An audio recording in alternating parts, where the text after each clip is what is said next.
ऐश्वर्या कट्ट्यावरती विविध क्षेत्रातील मान्यवरांची वैचारिक गप्पांची मैफिल। कट्ट्याचे मानकरी होते जेजुरी देवस्थानचे विश्वस्त आणि पुणे बार असोसिएशनचे माजी अध्यक्ष ॲडव्होकेट पांडुरंग थोरवे, लोकमतचे वरिष्ठ उपसंपादक दीपक होमकर आणि शिवजयंती महोत्सवाचे संस्थापक अध्यक्ष अमितजी गायकवाड। ॲडव्होकेट पांडुरंग थोरवे यांनी आपली वाटचाल सांगताना कायद्याच्या अभ्यासाला 2003 मध्ये सुरू करून 2022 मध्ये पुणे बार असोसिएशनचे अध्यक्ष म्हणून निवड झाली। ते वकील बंधू भगिनींसाठी बार आणि बेंच यामधील दुवा साधण्याचे काम व सामाजिक उपक्रमासह नवोदितांना मार्गदर्शन आणि व्यक्तिमत्व विकासाची संधी देत असल्याचे सांगितले। अमितजी गायकवाड यांनी शिवजयंती महोत्सव समितीचे प्रवर्तक म्हणून धुरा सांभाळत असताना 12 वर्षे SSPMS शाळेतील छत्रपती शिवाजी महाराजांच्या पुतळ्यावरती पुष्पवृष्टी करतायत। त्यांनी शिवजयंतीला व्यापक स्वरूप दिले सांगतानाच शिवजयंती व राज्याभिषेक सोहळा घराघरात साजरा करण्याचे त्यांनी आवाहन केले। दीपक होमकर यांनी वृत्तपत्राच्या बदलत्या इतिहासाचा आढावा घेतानाच संपादकीय विभागाचे नेतृत्व वाघासारखे असावे मत व्यक्त केले। प्रसंगी मान्यवरांचा उचित सन्मान करण्यात आला। यावेळी ऐश्वर्या कट्ट्याचे सर्वेसर्वा आप्पासाहेब रेणुसे व त्यांचा सर्व मित्रपरिवार उपस्थित होता। मी ॲडव्होकेट पांडुरंग थोरवे, विश्वस्त जेजुरी मार्तंड देवस्थान, माजी अध्यक्ष पुणे बार असोसिएशन। आपल्या सर्वांना प्रथमतः जय मल्हार। अखंड महाराष्ट्राचं कुलदैवत असणारा जेजुरीचा खंडोबा आणि त्याची सेवा करत असतानाच त्याचबरोबर पुणे बारचं विविध कार्यक्रम घेत असताना एक वेगळ्या प्रकारचा कट्टा आज या ठिकाणी निमंत्रण दिलं आणि ह्या कट्ट्यावरती होमकर साहेब पत्रकार असतील, गायकवाड साहेब शिवव्याख्याते असतील, यांच्या समवेत एक चांगली सकाळ घालवण्याचा योग या ठिकाणी आला। त्याचबरोबर मोरेश्वर राऊत असतील, आप्पासाहेबांनी हा जो एक संकल्प केला आहे या ठिकाणी जो सगळं वेगवेगळ्या मान्यवरांना बोलून त्यांचे विचार इथं प्रकट करण्याची संधी देतात। त्याचबरोबर एक चांगल्या प्रकारचं सूत्रसंचलन जगताप साहेब हे देखील करतायत। म्हणजे आम्ही न्यायालयात देखील सांगितलं जातं की विधी सेवेच्या माध्यमातून वाद नको संवाद हवा आणि इथं आल्यानंतर खऱ्या अर्थानं सुसंवाद पाहायला मिळाला, एक चांगले विचार ऐकायला मिळाले। आपण या ठिकाणी बोलवलं, आम्हाला बोलण्याची संधी दिली, एक व्यासपीठ निर्माण केलं।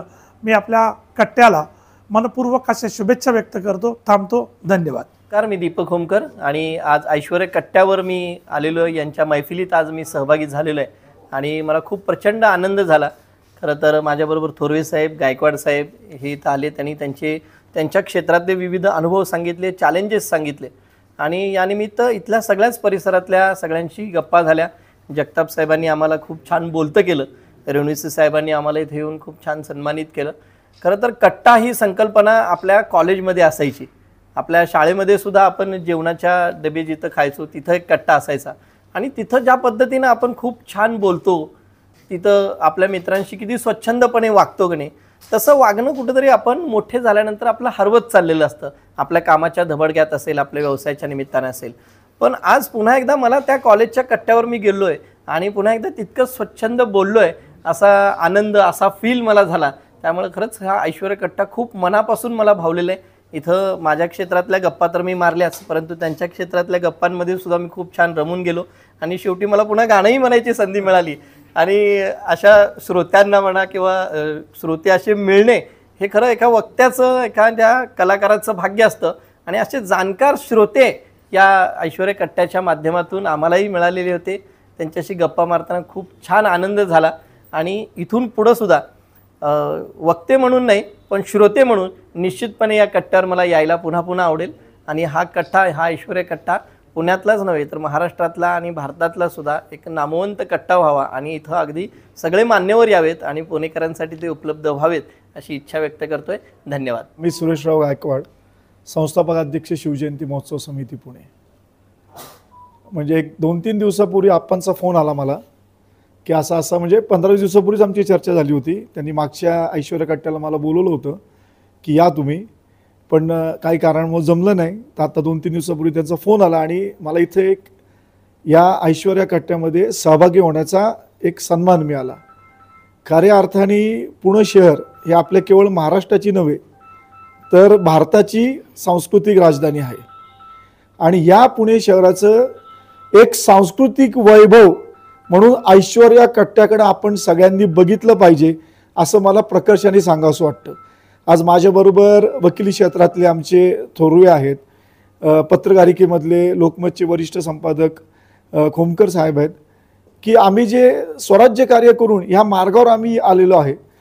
येताना एक व्यक्ती म्हणून आमचं विचार आणि आमचं व्यक्तिमत्व कसं आहे हे कुठंतरी जाणून घेण्याची लोकांमध्ये उत्सुकता असते. आणि आम्हाला सुद्धा अशा प्रकारची एक संधी असते की बाबा आमचे कुठलंही स्वराज्य कार्य किंवा कुठलं कार्य करताना त्याच्या मागची भावना काय हे वन ऑन वन कधीतरी सांगायचा योग येतो.